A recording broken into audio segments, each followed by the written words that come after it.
Welcome everybody to my audio review for Kick-Ass 2. Now this is my first audio review since my camera lens are broken. And yes, I have my mic on, so my mic is too close to my mouth, sorry. But anyway, we're gonna review Kick-Ass 2. Yes, it's the long-awaited sequel to the 2010 Kick-Ass 1, which firmly kicked ass in 2010. And it's directed by Jeff Wardlow and stars, oh my god, the returning cast: Aaron Taylor Johnson as David Lazuski or Kick-Ass, Christopher Mintz-Plasse or Chris D'Amico or the mother. But anyway, we got also Chloe Grace Moretz as Mindy McCready, and we also have some recurring cast guest starring in this film: Jim Carrey as Colonel Stars and Stripes, Clark Duke as Marty, our bad guy, that's Marty. David's high school mate or friend. Lindy Boot, Night, John Leguizamo, Morris Chestnut, and some other guys that I don't know. And it also includes Augusto Prue as Todd Haynes, who's also one of David's friends, and called Ass Kicker. Why should he copy the real hero's name? But anyways, the film follows Chris D'Amico, formerly called Red Mist in the first film, and who wants to get revenge on Kick-Ass for killing or murdering his father with a bazooka in previously in the first Kick-Ass movie. And he forms an army and he wants to take over the world, and Kick-Ass and Hit Girl and Colonel Stars and Stripes and his team must take him down once and for all. Now, one of my friends already seen this. They thought, it was alright. Some people hated it, some people loved it, And I checked on the critical response here, is that Rotten Tomatoes reported a 29% approval rating with an average rating of 4.7 out of 10 based on 145 reviews. And basically, this is like, whoa, is this going to be a good movie? Is it going to be better than the second one? I hope it didn't turn out like most people thought it would. And yes, I updated my status on Facebook hoping this movie would be good. And oh my god, it is. Oh my god. The writing is really good. I really like the writing in this movie. Whoever wrote this screenplay is also the director, and I thought he directed the movie firmly awesomely. And the character development of this film is okay. Let's start first with the acting. Aaron Taylor Johnson, he's more buff, he's not nerdy anymore, and he really is kick-ass in my opinion. He looks buff as usual, and he worked out. And he worked out for this role. And Christopher Mintz-Plasse voiced Fish Leg in How to Train Your Dragon. Yeah, I gotta love that movie. Did a really good job. He's not really like a good villain like I used to expect him to be, but he did a really good job. And the comedy, it was alright. I did some comedy I did laugh a bit, and some parts I didn't laugh at all. But the comedy turned out fine. Chloe Grace Moretz is awesome. You don't even get her to see her as Hit Girl that much. You just to see Mindy McCready at high school, 15 years old. And yeah, Hit Girl is already 15, by the way, just to let you guys know.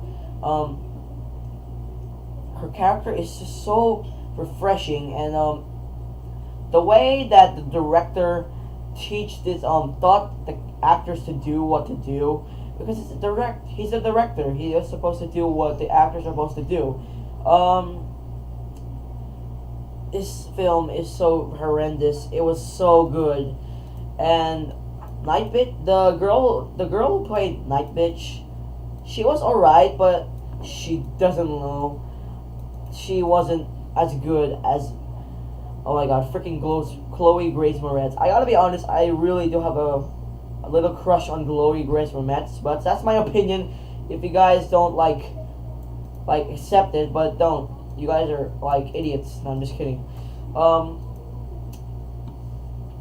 The villains in this movie turned out fine.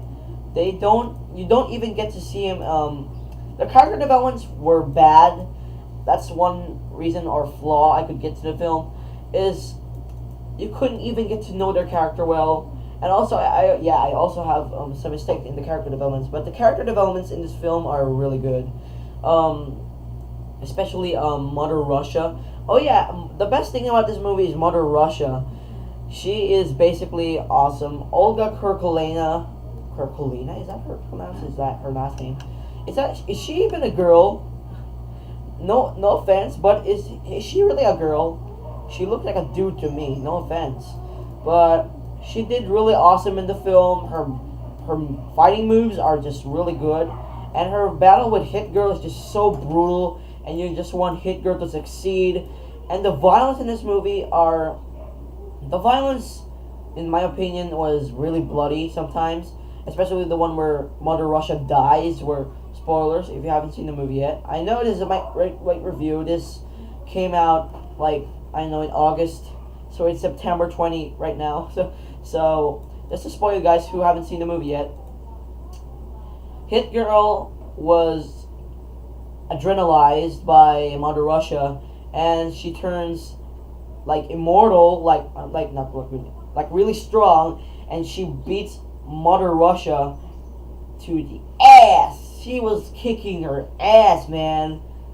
Wait, what?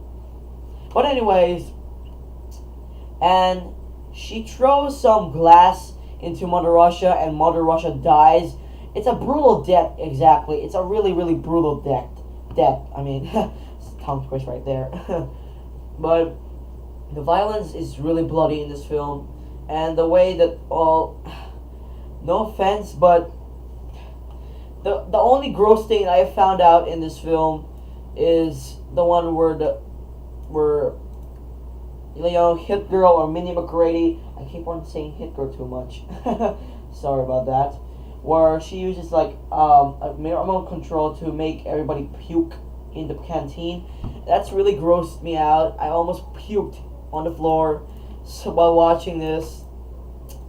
And let's go on to the next part of the acting, Jim Carrey.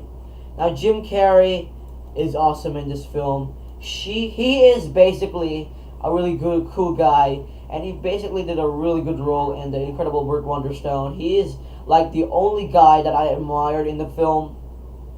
He's really funny, he's really sharp, he's really badass, and oh my god, it was sad to see that he died by Mother Russia. She was killed by Mother Russia. Like he killed him, and I was like, oh my god, why, you sons of bitches. But anyways, let's move on. The cinematography is stunning. The running time on this film is 103 minutes. Can you believe it? I felt like I was watching a 90+ minutes film. What the hell? But anyways, the screenplay is awesome. It's well written by Jeff Waldlow, especially he's well directing. This is like my first time seeing Jeff Waldlow direct a film, but I think I'm going to see one of his movies in the future. I don't know, who cares? Excuse me. The music is awesome in this film, and they already have a soundtrack. Oh my god, the storyline, the way that the storyline is written is fantastic as hell. And yeah, that's basically I have to say about this film. 4 out of 5 for me. So basically, yeah, this film is horrendous. It was awesome. Hope you guys enjoy my tongue twist review. It's really messed up how I speak, because I don't feel like doing this review, but who cares? I just don't feel like talking because I have something in my mouth, because I have a phlegm and something. But who cares? That's my review of Kick-Ass 2. I hope you guys enjoyed this review. Please subscribe on K1026.